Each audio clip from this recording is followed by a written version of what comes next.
यूँ तो हर व्यक्ति की अपनी यात्रा है और उसकी गति भी अपनी ही है, क्योंकि हर साधक की, योग साधना करने वाले लोगों की भी, या जिम्नेजियम में जो साधना करते हैं, व्यायाम करते हैं बच्चे, उनकी भी अपनी यात्रा है।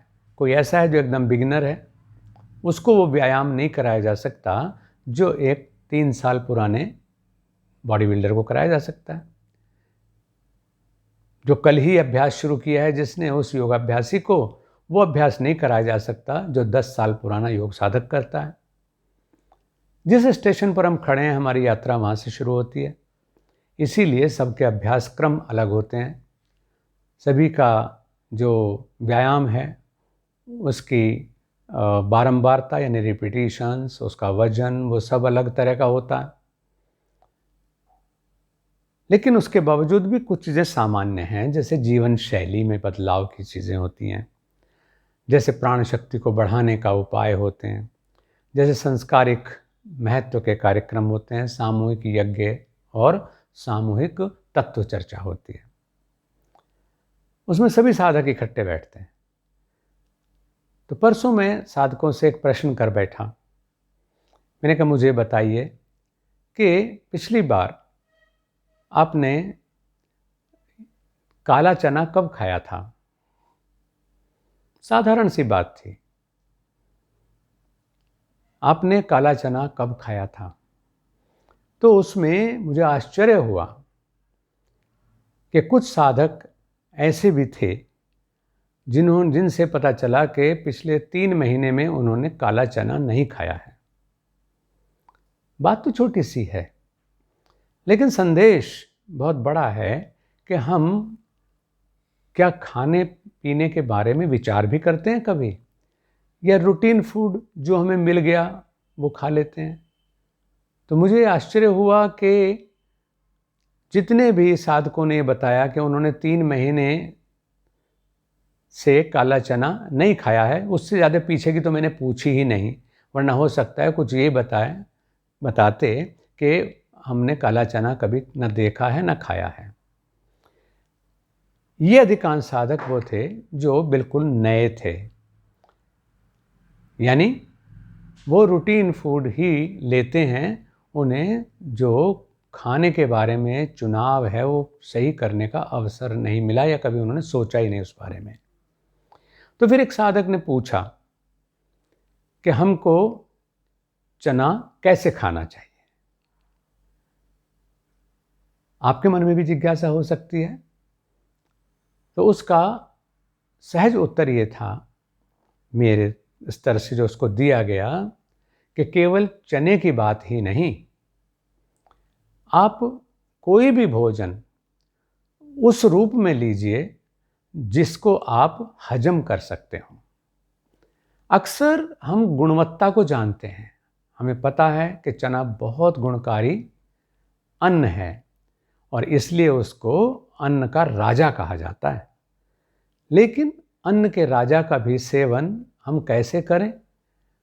तो पता चला कि अगर उसको अंकुरित करके हम कच्चा ही खाएंगे तो वो सबसे अच्छी फूड वैल्यू उसकी होती है और वो सबसे अधिक लाभ हमको, हमारे शरीर को देता है। निश्चित रूप से बात सच है, लेकिन क्या हर किसी को ये लाभ देगा? बहुत से लोग ऐसे हैं जो वात प्रधान शरीर वाले हैं, यानी गैस्ट्रिक की प्रॉब्लम उनको रहती है, तो वहाँ पर चना बाय करेगा, उसको नुकसान करेगा। ऐसे भी लोग हैं जिनका पाचन कमज़ोर है, तो वो उस चने को नहीं पचा पाएंगे। तो हमें ये पता होना चाहिए कि हम जिस तरीके से उसको पचा सकते हैं तो वही हमारे लिए सबसे अच्छा तरीका है, क्योंकि उससे शरीर में वो लगेगा तो सही। जो लोग चना बिल्कुल हजम नहीं कर सकते हैं तो उनको अपनी आंतों को बल देने के लिए, अपनी आंतों की कार्यक्षमता को बढ़ाने के लिए चने का सूप, चने का रस, यानी चना उबालें तो उसका जो पानी है उसका वो सेवन करें, उसको वो पिएं, उसका सूप बना करके पी लें। तो उससे विटामिन बी की प्रचुर मात्रा में प्राप्ति होगी और उनकी आंतें इतनी अच्छी हो जाएंगी कि वो उसे स्वीकार कर सकें। हमारा प्रमुख भोजन चना ही होना चाहिए और भारतीय संस्कृति में तो खाए चना रहे बना ऐसे कहा गया है कि अगर आप मेंटेन करना चाहते हैं अपने आप को, अपने फिजिक को, क्योंकि प्रोटीन ही वो चीज़ है जिससे हमारी मांसपेशियों का बनना निर्भर करता है, जिस पर निर्भर करता है, तो इसलिए उसकी प्रचुर मात्रा हमें चने में मिलती है। जो ताकत के मामले में आप देखें, जितनी भी पावर है, चाहे वो कितने बड़े बड़े पावर हाउसेस बने हुए हैं बिजली को बनाने के भी, तो उसकी जो कैलकुलेशन है, गणना है, वो हॉर्स पावर में होती है।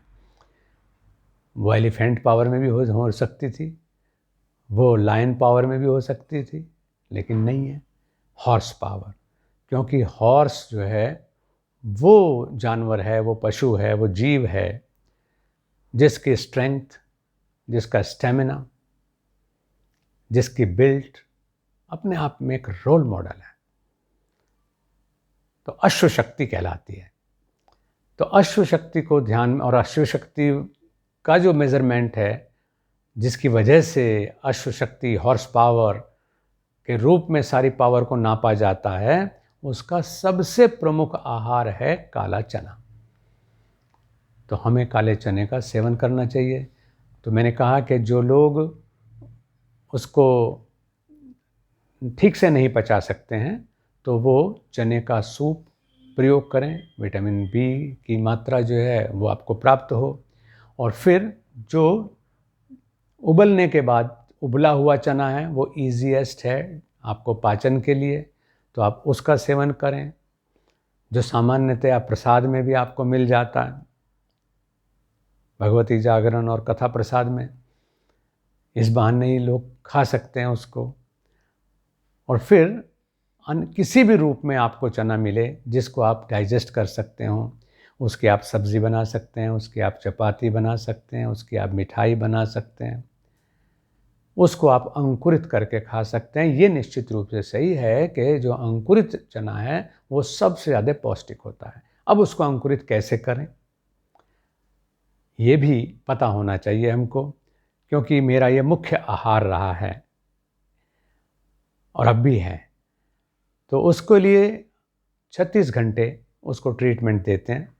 यानी आप पानी में आज सुबह चना भिगोएंगे या आज शाम को भिगोएंगे, तो उसको अगले दिन उसका पानी बदल दें, 12 घंटे बाद उसका पानी बदल दें और फिर 12 घंटे और उस पानी में रहने दें और उसके बाद उसे पानी से निकाल करके या तो किसी छन्नी में रख दें, किसी बारीक जो झीना कपड़ा होता है कॉटन का उसमें उसको रख दें।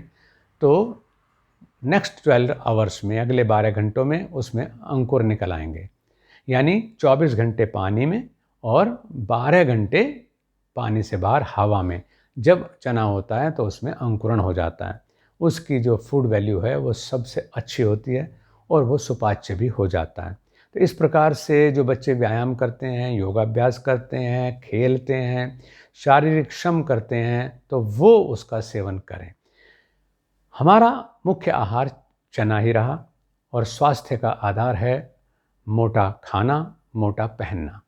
यानी जितना साधारण अन्न हमारा होगा, भोजन होगा, और वो हमारे लिए पाचन भी ज़्यादा अच्छा करेगा, शक्तिवर्धक भी अधिक होगा। आज विडंबना ये हो रही है कि हमने पहले तो गेहूं का सेवन अधिक शुरू कर दिया, जिसकी वजह से डायबिटीज़ दुनिया को होनी शुरू हो गई, और फिर उसमें भी हमने उसका भी और बारीक करके, क्योंकि चोकर तो निकाल ही देते थे, उससे हमारी आंखें कमज़ोर होनी शुरू हो गई। और जब चोकर भी निकाल दिया उसके बाद जो आटा बचा उसको भी हमने मैदा बनाना शुरू कर दिया। तो मैदा बनने से आंतें जो हैं वो ख़राब हो गई, हमारे अंदर जो मोटापा है वो बढ़ना शुरू हो गया, मल त्याग क्रिया सुगम नहीं रह गई। तो इससे खाते तो हम इसलिए थे अन्न के हमारा स्वास्थ्य अच्छा रहेगा, लेकिन सही तरीके से न खाने की वजह से हम रोगी बन जाते हैं। तो हमें देखना है कि हम जो खाएं तो उसको खाने का सही तरीका क्या है और उसको इस रूप में हम सेवन करें जिसको हम ठीक से पचा सकें। चना ख़ास तौर से मैंने कहा वो भोजन में आपको ज़रूर शामिल करना चाहिए।